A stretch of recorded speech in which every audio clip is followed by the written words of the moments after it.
Hi hello students, welcome to our channel. ఈరోజు ఈ వీడియోలో మనం intermediate first year chapter 3 trigonometric functions ఈ చాప్టర్లో ఉన్న exercise 3C first Roman question number 2 గురించి నేర్చుకుంటున్నాం. మీకు previous questions and next questions ఈ వీడియో లాస్ట్లో మీకు ప్లేలిస్ట్ డిస్ప్లే అవుతుంది, చెక్ చేసుకోవచ్చు. ఈ టోటల్ చాప్టర్లో ఉన్న all exercises videos, example videos and ఈ చాప్టర్ ఇంట్రడక్షన్ వీడియోస్ ఈ వీడియో లాస్ట్లో మీ ప్లేలిస్ట్ డిస్ప్లే అవుతుంది, చెక్ చేసుకోవచ్చు. క్వశ్చన్ నెంబర్ 2 చూడండి. Prove that sine of n+1 into x sin of n+2 of x plus cos n+1 of x cos n+2 of x equal to ఈ LHS మొత్తం వచ్చేసరికి మనకి RHS cos xకి ఈక్వల్ అవుతుంది అని మనం ప్రూవ్ చేయాలి.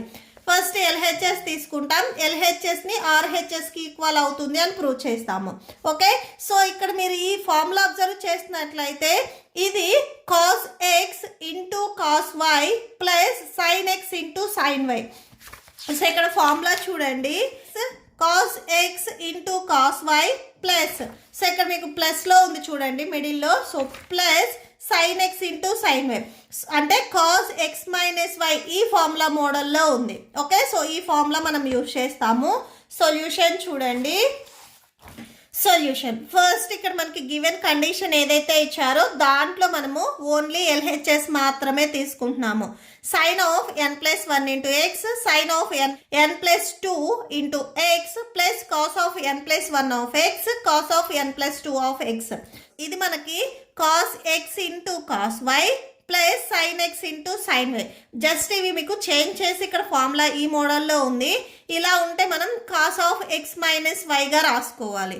ఓకే, సో ఇక్కడ మనకి ఎక్స్ వాల్యూ వచ్చేసరికి n+1 of x and y value వచ్చేసరికి n+2 ఆఫ్ ఎక్స్. ఇక్కడ same x value and y value మనకి సేమ్ ఉన్నాయి.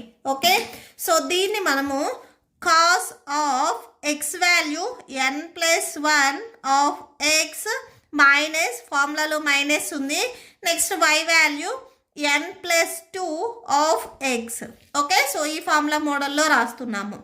Cos of n into x nx అవుతుంది plus 1 into X X minus n into x nx minus into plus minus 2 into X 2x అవుతుంది. So ఇక్కడ plus nx and minus nx రెండు cancel అయిపోతాయి. So cancel అయితే cos -2xలో నుంచి plus ఎక్స్ని మీరు subtraction చేస్తే -x ఉంటుంది. సో మీకు ఆల్రెడీ బిఫోర్ పేజెస్లో ఫార్ములాస్ ఉన్నాయి. కాస్ -x ఉంటే దీన్ని మనము కాస్ ఎక్స్గా రాసుకోవచ్చు. ఓకే, సో ఇక్కడ మీకు ఎక్స్ ప్లస్లో కొన్ని టెక్స్ట్ బుక్స్లో తీటా ఇచ్చి ఉండొచ్చు. సో బిఫోర్ పేజెస్లో ఫార్ములా చూడండి, కాస్ -x ఉంటే మనం కాస్ ఎక్స్గా రాసుకోవచ్చు. ఓకే, సో కాస్ -x అని మనము కాస్ ఎక్స్గా రాసుకుంటున్నాము. ఓకే, ఇది మనకి RHS అవుతుంది, మనకి గివెన్ RHS. సో గివెన్ ఏదైతే మనకి కండిషన్ ఇచ్చారో సో అది ఒకసారి రాయండి. Sine n+1 of x sine n+2 of x plus cos n+1 of x cos n+2 of x equal to cos x. Okay, so that's it.